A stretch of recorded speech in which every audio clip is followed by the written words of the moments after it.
fibers, welcome back to the studio. If you're new here, my name is Nicole. I'm a weaver, a teacher, and the owner of Warped Fibers, your online weaving resource.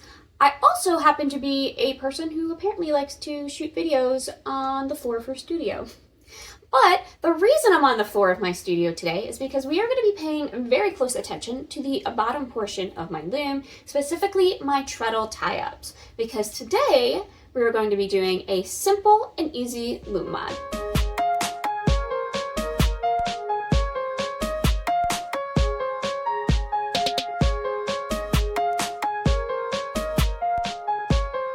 All right, well, welcome to the bottom of my loom. So this is a 36-inch weaving with Harrisville 10 treadle 8 harness loom, and I bought it secondhand a couple of years ago, and it really has been a great loom except for this one thing that drives me crazy, and that is that this tie-up system, so these chains will get stuck. So if we take a look, I currently have 4 treadles tied up. So that is a 1, 2, 3, and 4. But you'll notice that 3 of them are at the same height, but 1 of them is a bit higher. And that's because this chain has decided to get stuck. And unfortunately, that is a very common occurrence with this system.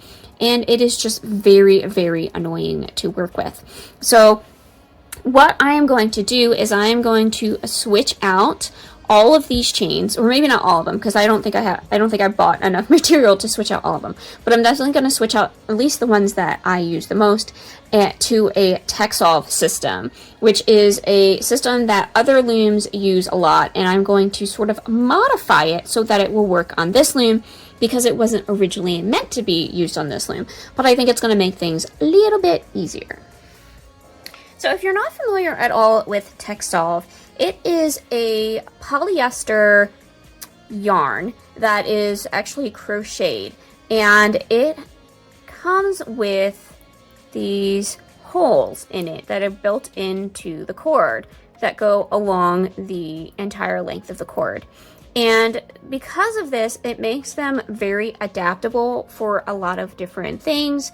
It also makes them They are incredibly strong, and they do not stretch. So they are really good for this application and a lot of other applications. Texsolv is actually, I believe, specifically made for weaving, for different weaving parts. There's just the regular Texsolv cord, which is what this is.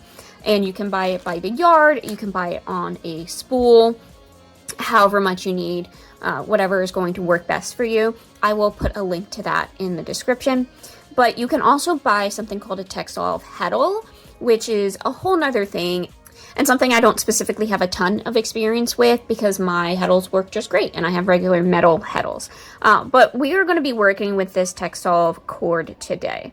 And I want to use this because since it is a cord and it is fiber, it is, it's going to bend easily. I don't think I'm going to have the same issue where it gets stuck like my current system does. So the next thing I'm going to do is I'm going to cut some of my Texsolv cord so that it is about the same length as this cord. I'm going to add a little bit of extra because of how we're going to have to tie it up. So we're going to go about here, just measuring it against an old one. And let's see, I think I'm going to give myself like 4 extra holes, little lengths like that of the Texsolv cord, and I'm going to go ahead and cut it. And you can just cut it just with regular fiber scissors like that. And am I going to get 2 out of that? Oh, I can actually pretty much.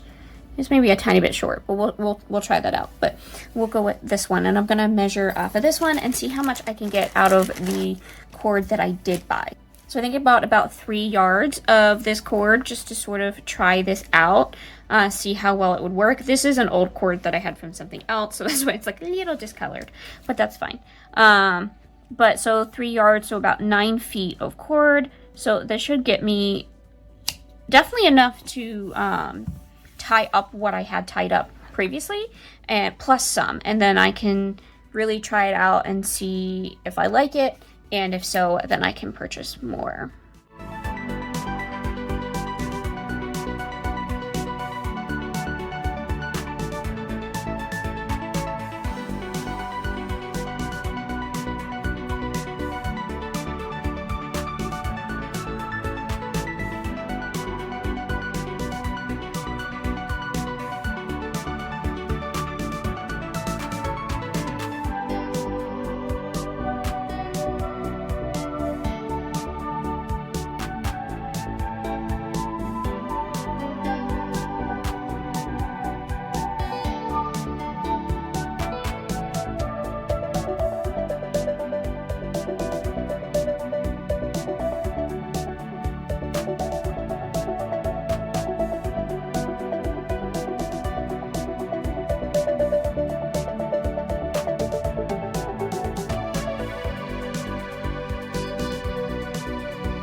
as you can see, I have some of the cords already on here. I am going to show you how to do that in a minute, but you might also notice that none of the little pegs are in the cords, and that's because I put them on without even thinking.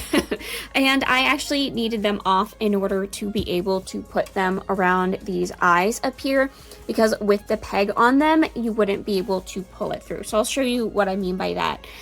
But I also am only going to be setting up a few of the cords right now. I only have so many anyway, so I figured I might as well just only set up the ones that I need for the current weaving that I have on my loom.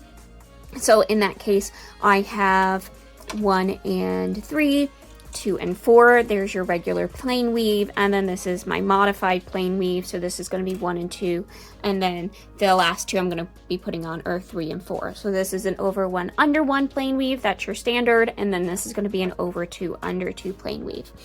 And I always like to put some space between my treadles if I can. If I'm not using all of my treadles, which I have 10 of them and I'm only using 4, then I like to leave at least 1 treadle free between. I think it just makes the treadling process a little bit easier and a little bit cleaner, and I don't have to worry about accidentally stepping on the wrong one or anything like that. So let's come in and set up our last 2 cords.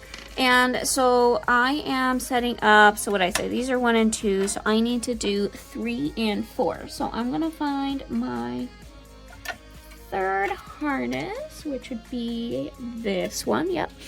And I'm gonna come through this eye here, which is the end of my cord. And then I'm going to find my very last hole on one of the ends, and I'm going to put the other end through that hole.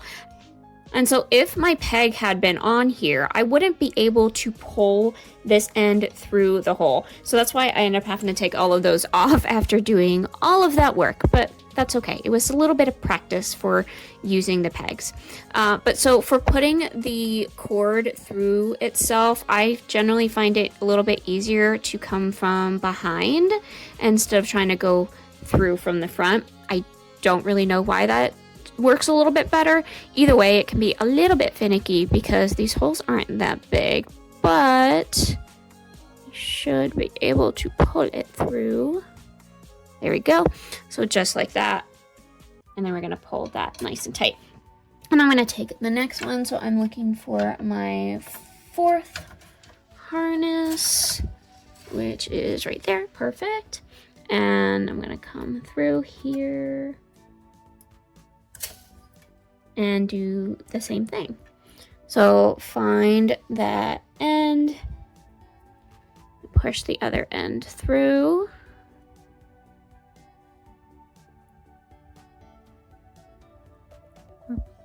Ooh, pull it through, come on. There we go. And pull that tight like that. So here we have 1 and 2, and this is 3 and 4. So now we're going to come in and put in our pegs. So again, let's clean that up a little bit. You can always kind of trim these if they get a little funny at the bottom. And so I am looking for 1, 2, 3, 4 holes up. So one of the best ways that I have found, these can be a little bit tricky, but the best thing that I found is if you pay attention to this peg, is that the sides of this arrow part, 2 of the sides are a little bit more flat than if I were to turn it, they are a little more pointed. So I want to make sure to put my peg through the hole with the flat side, so that the flat side is sort of mirroring our cord. So flat side through. You kind of have to do a little wiggle. Woo.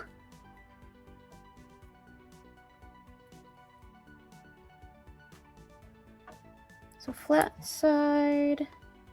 I usually kind of start at the bottom of the arrow part. And of course it's being tricky because I'm trying to do it on camera. There we go. Okay, now we're through. So I definitely think that it takes a little bit of practice, and I do think that these start to loosen up just a hair as you sort of keep working with them if you keep going through the same holes. But let's go ahead and do the one behind that. Same thing, we're looking for 1, 2, 3, 4. Open it up just a little bit, find that flat side, and try and push that through.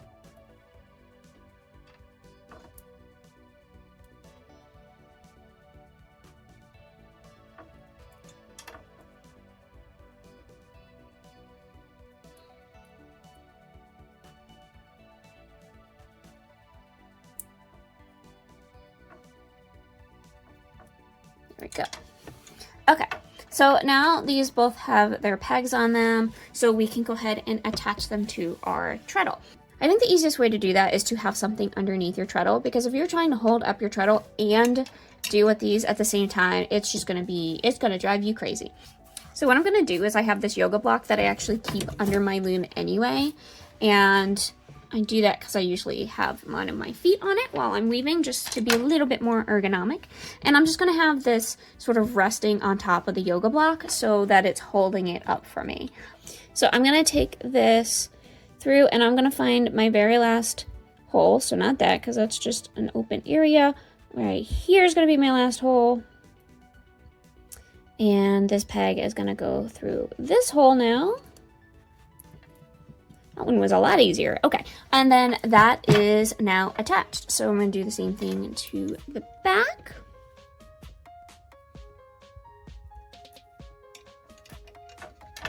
Theory, maybe I should have done the back first, but you know, here we are. So find the hole, put the peg through.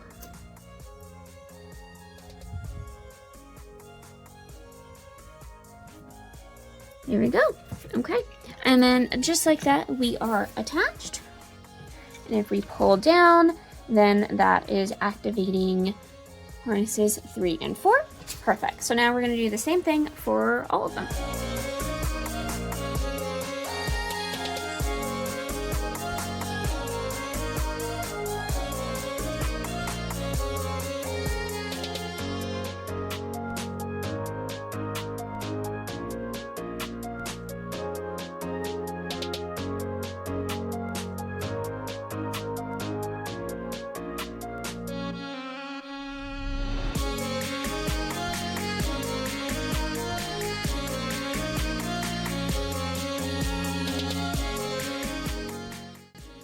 Alright, so it is a couple of days later and the loom modifications are going great.